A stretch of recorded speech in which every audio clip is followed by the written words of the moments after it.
नमस्कार दोस्तों। तो आज आप लोगों को क्लास 12th हिस्ट्री का चैप्टर 2 जिसका नाम है राजा, किसान और नगर, ये वीडियो का पार्ट 4 है। अगर आप लोग पार्ट 1, 2 और 3 नहीं देखें तो डिस्क्रिप्शन में लिंक दिया हुआ है, वहां से भी जाकर आप लोग देख सकते हैं। तो चलिए अब टॉपिक्स पे चलते हैं। तो यहाँ टॉपिक्स है कि ग्रामीण समाज में विभिन्नताएं। अगर क्वेश्चन बन सकता है कि ग्रामीण समाज में विभिन्नताओं को लिखें, तो आप लोग लिख सकते हैं कि इसकी विभिन्नताएं क्या थी। तो उपज बढ़ाने का लाभ जो है वो सबको नहीं मिला, क्योंकि भूमिहीन किसान भी थे। भूमिहीन किसान का मतलब है जिनके पास कोई जमीन नहीं था, लेकिन फिर भी वो खेती करते थे दूसरों की जमीन में, तो उसको जो है भूमिहीन किसान कहा गया। बड़े जमींदार, ग्राम का प्रधान जो है ताकतवर लोग होते थे। बड़े जमींदार, ग्राम का प्रधान कौन होते थे? ताकतवर लोग। छोटे लोग तो ग्राम का प्रधान बन ही नहीं सकते हैं। जबकि छोटे किसान जो है वो कमजोर वर्ग के होते थे। प्रधान का पद अक्सर वंशानुगत होता था। वंशानुगत का मतलब होता है कि अगर किसी के पिता जो है तो उनके बेटा जो है वो प्रधान बनेगा, उसके बेटा का जो बेटा हुआ वो प्रधान बनेगा। तो इस तरह से जो है उसको वंशानुगत कहा जाता है। तो प्रधान का पद जो है अक्सर वंशानुगत होता था। अब चलिए आगे की ओर देखते हैं। तो अगला जो है भूमिदान और नर संभ्रांत ग्रामीण, ये है टॉपिक का नाम। तो चलिए देखते हैं। भूमिदान प्राचीन काल से ही होता आ रहा है। भूमिदान का जो साक्ष्य है प्राचीन कालों से ही। अब ये साक्ष्य मिले कैसे? तो ये साक्ष्य जो है अभिलेखों से मिला है। अभिलेख ये जो कि पत्थर और ताम्र पत्रों पर लिखा जाता था, उससे ये साक्ष्य मिला है कि पहले जमाने से ही जो है प्राचीन काल से ही भूमिदान होता आ रहा है।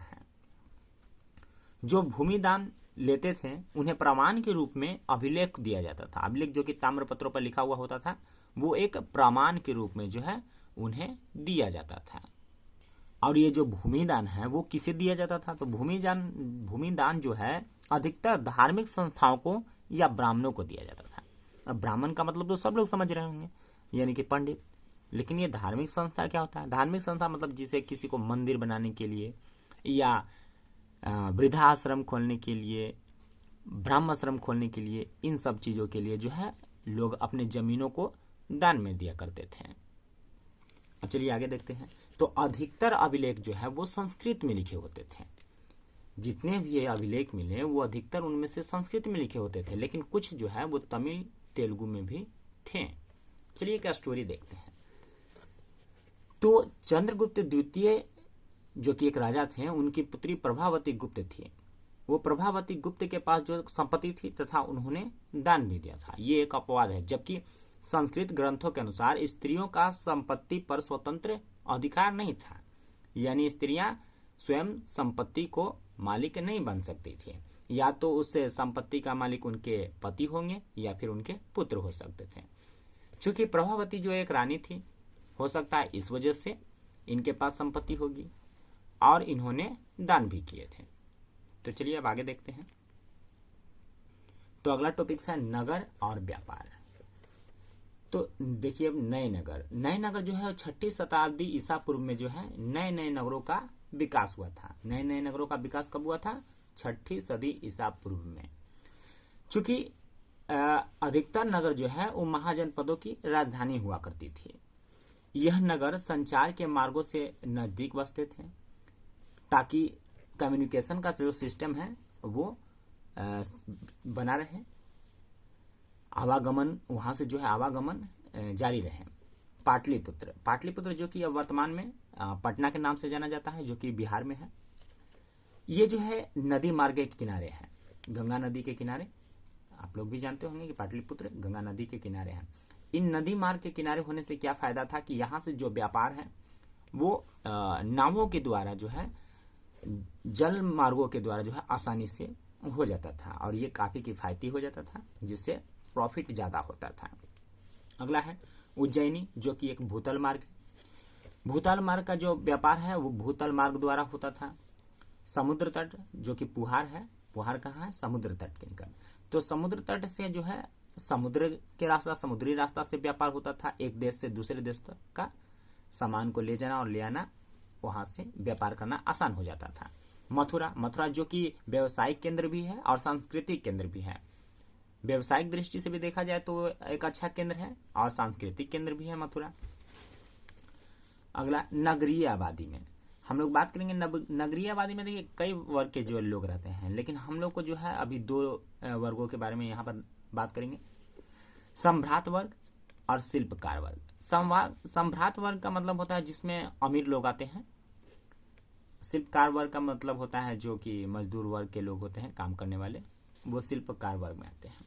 तो सम्भ्रात वर्ग यहाँ अमीर वर्ग और संपन्न वर्ग लोग आते थे। राजा भी सम्भ्रात वर्ग में ही होंगे, क्योंकि राजा भी काफी अमीर लोग होते थे। राजा के किले जो है वो बंद नगर में रहते थे। राजा जो है वो किले बंद नगर में रहते थे, यानी कि अपने नगरों को चारों तरफ से जो है दीवारों से घेर कर रखना, उसे किले बंद कहा जाता था। तो राजा जो है किले बंद नगरों में रहते थे। इन नगरों से खुदाई में जो चीजें निकली वो इस प्रकार से है। सोने, चांदी, तांबे, हाथी दांत, कांस्य, शीशे जैसे तरह तरह के जो है पदार्थ मिले खुदाई में। आप लोग देख सकते हैं कि नगरों में धोबी, लिपिक, कुम्हार, स्वर्णकार, लोहार, व्यापारी के ब्यौरे जो है वो मिले हैं। नगरों में ये सब लोग भी जो है रहा करते थे। उत्पादकों और व्यापारियों के संघ को जो है श्रेणी कहा जाता था। श्रेणी किसे कहा जाता है? उत्पादकों और व्यापारियों के जो संघ होते थे उन्हें श्रेणी कहा जाता है। ऐसा माना जाता है कि कच्चे माल खरीदकर उनसे सामान बनाकर और बेचते थे। वे लोग क्या करते थे? कच्चे मालों को खरीदते थे और उनसे सामान बनाते थे और सामान बनाकर बेचते थे। अब आगे देखा जाए तो अगला टॉपिक से है कि उपमहाद्वीप और उसके बाहर का व्यापार। तो आप लोग देख सकते हैं कि व्यापार जो कि उत्तरी अफ्रीका, पश्चिमी एशिया, चीन, दक्षिण पूर्व एशिया तक जो है फैल गया था। इनका व्यापार जो है कहां तक फैल गया था? उत्तरी अफ्रीका, पश्चिमी एशिया, चीन और दक्षिण पूर्व एशिया तक फैल गया था। ये लोग व्यापार कैसे कैसे करते थे? तो पैदल भी व्यापार करते थे, फेरी लगाकर भी व्यापार करते थे, बैलगाड़ी से, घोड़े और खच्चरों से जो है ये लोग व्यापार करते थे। इन लोगों का व्यापार करने का कई कई तरीके थे, तो इन सब तरीकों से ये लोग व्यापार करते थे।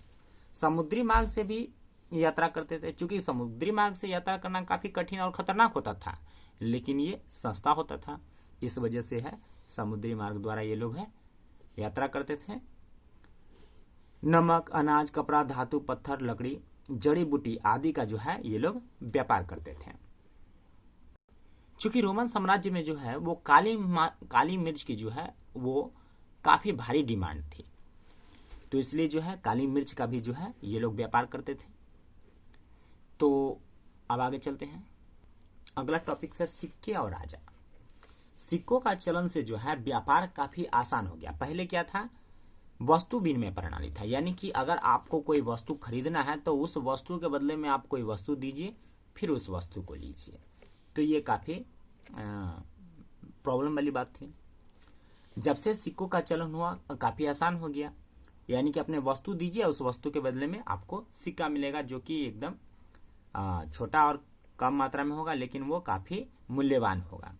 तो इससे जो है व्यापार काफी आसान हो गया। चांदी, तांबे के आहत सिक्के का प्रयोग में लाया गया। क्या लाया गया?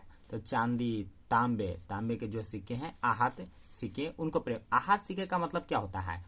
आहत सिक्के का मतलब होता है कि जिसको पीट पीट कर आकार दिया गया हो, उसको आहत सिक्के कहे जाते हैं। तो इनको जो है प्रयोग में लाया गया। ये सिक्के खुदाई में मिले। ये जो सिक्के हैं कब मिले? खुदाई में मिले। आहत सिक्कों, जिसको मतलब पीट पीट कर आकार दिया जाता है, उसको आहत सिक्का कहा गया। और उन सिक्कों पर जो है प्रतीक चिन्ह भी थे। आहत सिक्कों पर क्या थे? प्रतीक चिन्ह भी थे। सिक्के जो है राजाओं ने जारी किए थे। ये सिक्के कौन जारी किए थे? तो ये जो सिक्के हैं राजाओं ने जारी किए थे। शासकों की प्रतिमा तथा नाम के साथ सबसे पहले सिक्के यूनानी शासकों ने जारी किए थे। क्वेश्चन ये भी आ सकता है कि सबसे पहले सिक्के कौन जारी किए थे? तो यूनानी शासकों ने। अब है सोने के सिक्के सर्वप्रथम कुषाण राजाओं ने जारी किए थे। सोने के सिक्के सर्वप्रथम किसने जारी किए थे? तो कुषाण राजाओं ने जारी किए थे। आगे देखते हैं।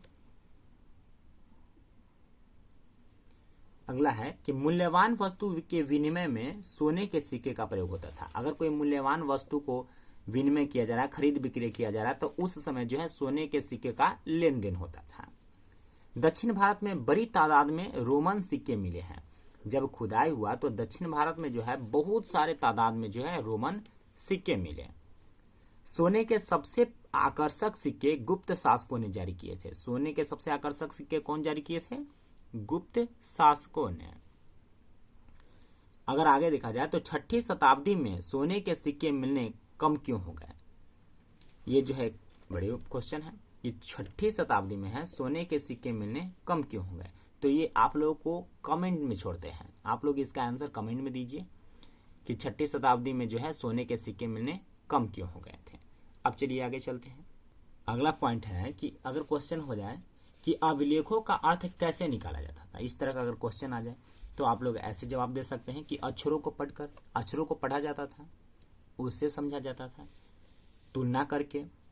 भारतीय पंडितों की मदद से यूरोपीय विद्वानों ने पांडुलिपियों का अध्ययन किया। क्या हुआ? तो भारतीय पंडितों की मदद से जो है यूरोपीय विद्वान थे, उन्होंने पांडुलिपियों का जो है अध्ययन किया और उससे अभिलेखों का अर्थ का पता निकाला। प्राचीन अभिलेख जो है वो प्राकृत भाषा में लिखे जाते थे। प्राचीन अभिलेख क्या है? प्राकृत भाषा में लिखे जाते थे। बाद के अभिलेख जो है वो संस्कृत भाषा में लिखे गए। प्राकृत भाषा का मतलब होता है कि जो इशारा से समझाया जा सके, किसी काम करने के लिए इशारा से, उसको प्राकृत भाषा कहते हैं। बाद में जो है ये अभिलेख संस्कृत भाषा में लिखे गए। जेम्स प्रिंसेप ने अशोक के समय की ब्राह्मणी लिपि का अर्थ निकाला था। अशोक के समय का जो है वो ब्राह्मणी लिपि का अर्थ किसने निकाला था? तो जेम्स प्रिंसेप ने है। तो ये जो है अभिलेखों का अर्थ निकाले थे। चलिए अब आगे देखते हैं। अगला टॉपिक है कि अभिलेखों के ऐतिहासिक के साक्ष्य। तो इतिहासकारों ने अभिलेखों के अध्ययन से इतिहास लिखा। क्या किया? तो इतिहासकारों ने क्या है? अभिलेखों के अध्ययन से, अभिलेखों का पहले अध्ययन किया, उसके बाद जो है इतिहास लिखा। अशोक के अभिलेख देवनापीय यानी कि देवताओं का प्रिय, पियदसी मतलब देखने में सुंदर लगने वाला, ये जो है अशोक के अभिलेख में मिले हैं। इतिहासकारों ने अभिलेखों की भाषा शैली समानता को देखकर अंदाजा लगाया कि कौन कौन से अभिलेख एक ही शासक के हैं। ये कैसे पता लगाया? तो भाषा शैली समानता को देखकर उन्होंने पता लगाया कि कौन कौन से अभिलेख जो है एक ही शासक यानी एक ही राजा का है। अब आगे चलिए, ये काफी वीवीआई इंपॉर्टेंट है। अभिलेख साक्ष्य की सीमा। कई बार क्वेश्चन आ जाता है कि अभिलेखों की साक्ष्यों की सीमा को लिखिए। तो आप लोग ऐसे डाल सकते हैं कि शब्द हल्के उत्कीर्ण हो जो पढ़ने में समस्या उत्पन्न हो जाती थी। शब्द जो है वो हल्के उत्कीर्ण का मतलब होता है कि खोद खोद कर लिखा हुआ है, खुदाई करके पत्थरों पर, तो वो हल्के उत्कीर्ण होते थे यानी हल्के खुदे हुए थे, जिससे पढ़ने में समस्या होती थी। आगे है अभिलेख नष्ट हो गए। अब इतना दिन बाद अगर कोई अभिलेख मिलेगा तो हो सकता है कि वो इतना दिन बाद वो नष्ट भी हो जाए, तो ये भी एक समस्या थी। अभिलेख के शब्द का वास्तविक अर्थ निकालना कठिन होता था। अभिलेख के जो शब्द है उसके वास्तविक अर्थ नहीं निकाला जा सकता था, वो काफी कठिन होता था, क्योंकि उसके अभिलेखों को पढ़ना इतना आसान नहीं था। कई लिपियों में अलग अलग लिपियों में लिखा हुआ होता था, जिसको सिर्फ अनुमान लगाकर ही उसके अर्थों को समझा जाता था, पूरी तरह से कोई इसे पढ़ता नहीं था। अभिलेख में हर बात अंकित नहीं की जाती थी। अब जैसे जिसने अभिलेख लिखाया अब उसके ही बारे में लिखा जाएगा, तो अब उसके बारे में कोई लिखेगा तो उसके सामने उसका बुराई थोड़ी ना लिख देगा, उसकी अच्छाई को ही लिखा जाता था। तो इसलिए हर बात जो है, और अभिलेख जो है कोई राजा महाराजा ही लिखवा सकता है, कोई गरीब व्यक्ति या कमजोर वर्ग के लोग थोड़ी ना अभिलेख लिखवा सकते हैं, तो उनके बारे में वहां जिक्र ही नहीं मिलेगा। तो ये भी एक साक्ष्य का सीमा था। अब आगे देखते हैं। अगला पॉइंट है कि अभिलेख जो है अभिलेख बनवाने वाले के विचार को ही प्रकट करते थे।